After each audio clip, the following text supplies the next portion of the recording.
خو هندوانو په دې کې دغه غټ اډوانټیج دا وشتاو چې دا اوس منګه اسلام بلیم کو په هغه باندې الزام ولګو چې دا وګور مسلمان کس هندو به سره دوکا وکړه خو دغه جنې ډیر زیات زبردست جوابونه ورکړل بیا دا عمره ته هم لاړه چې اسلام یو ډیر زیات زبردست دین دی یو پاک دین دی او یو سچا دین دی زه په دې دین کې خوشاله یم راغلی خو زه دغه الګ د لاسو مخ اوس ماته د دین پته ولګېده د دین اهمیت راته معلوم شو چې اسلام څنګه مذهب دی اسلام کې څه خود لیکيږي دا جنې هندو او د اسلام قبول کو د دین نوم دی راکی ساوند او دا د بالیوډ د انډیا یو غټه ایکټر او غټه سٹار هم तुमने मुझे मुस्लिम बनाया तुमसे निकाह किया है मेरी जिंदगी बर्बाद की मेरे पैसे लूट लिए पे झूठे इल्जाम सब लगा रहे मैंने इस्लाम कबूल किया है आई लव इस्लाम मैं नमाज पढ़ती हूं د دې سره ډېر زیات عجیبه غونډه کې واقعیا راغلی کله چې دا مسلمان شو اوس انډیا والا هندوان په دې خبره باندې ډېر زیات تنقید کوي کرټیسیزم کوي چې دا ولی مسلمان شو کله دا مسلمان شو هغه ته کومه دوکه مې لا شو او بیا د لاړ عمره ته په عمره کې د الله پاک نه چې کوم دواګانې وغوښتلې کوم سوالونه کې کوم جړاګانې فریاد کړې دي تاسو هم کتلې شي د انډیا والا دا غټه یو مسله ده چې کله هندو مذهب څوک اپناوي هغه ته ډېر زیات خوشحاليږي او په هغه باندې جشن مناوي خودل ته چې کله بیا هندو مسلمان کېږي نو هغه بیا سوځي د دې جن ډېر زیات عجیبه غونډه کہانی ده چې دا خلول په فلمونو کې کار کاوه دا فلمي اکټر او بیا هندو او هندویزم پرې خو بیا دا مسلمان شو د دې جن یو لک خو دا غینو معادل او هغه د انډیا مسلمان لکو غلک سره چې کله مینه جوړ شو نو د دوه واده وکاو دا غي ته دا شرط کې خو دو چې ته ما سره واده کینو ته به هندو مذهب پرې دی او مسلمان کېږي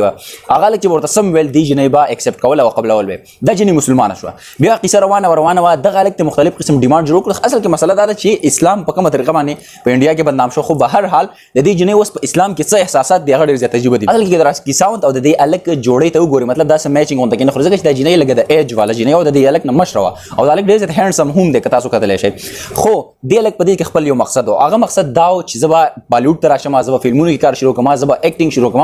او زبا بلاشه پیسې وګټم هم په دې نیت د دې جنې سره واده وکړو بیا دې الک دې جنې ته ویل چې ما د سلمان خان سره ملاو کړ دې جنې ته په دغه ټیم کې پته ولګی چې دې الک زما سره څه خاص مینه نه او دا خپل مقصد په وجه باندې زما سره واده کړي کله چې دې انکار وکړو چې زه د سلمان خان سره نه ملاو ما شاهرخ خان سره زه د امیر خان سره یا د نور چې کوم د بالیوډ سٹار دی هغه سره زه نه ملاو ما ځکه چې تا خو د مطلب د باره ما سره واده بیا به دې درې دمکې ورکولې چې زه پتا باندې تیزاب درا شو ما زه پتا باندې دا کوم هغه چل کوم خو جنې په اسلام کې الریډي انټر شوی عادل مسلمان الګ د انډیا دا بیا د نور جن کو سره په ویډیوز وغیرہ کې راتو دې را کې ساوند جنې دا به برداشت کولې نشو مطلب خبره دا ظاهر شو چې دې الګ د دې جنې سره دوکا وکړه دوانو په دې کې دغه غټ اډوانټیج دا وشتاو چې دا اوس منګه اسلام بلیم کو په هغه باندې الزام ولګو چې دا وګور مسلمان کس هندو به سره دوکا وکړه او په دې طریقه باندې موږ اسلام بدنام کو خو دغه جنې ډیر زیات زبردست جوابونه ورکړل بیا دا عمره ته هم لاړه عمره هم ادا کړه اول ته کې د الله نه سوال کو چې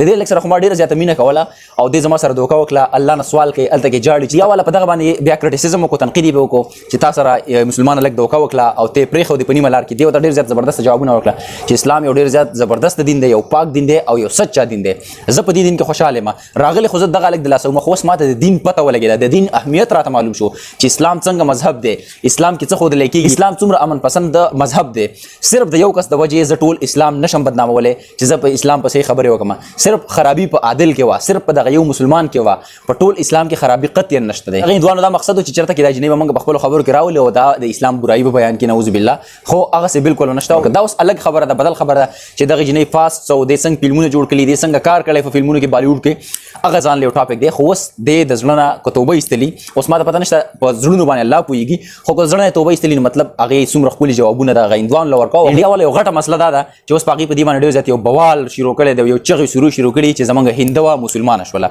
او دا صحیح مسلمان نه ده غلن کې دا عمرې لته ده عمرې چې څوک زین نو په دغه حدود کې غیر مسلم هغه بالکل نه پریدي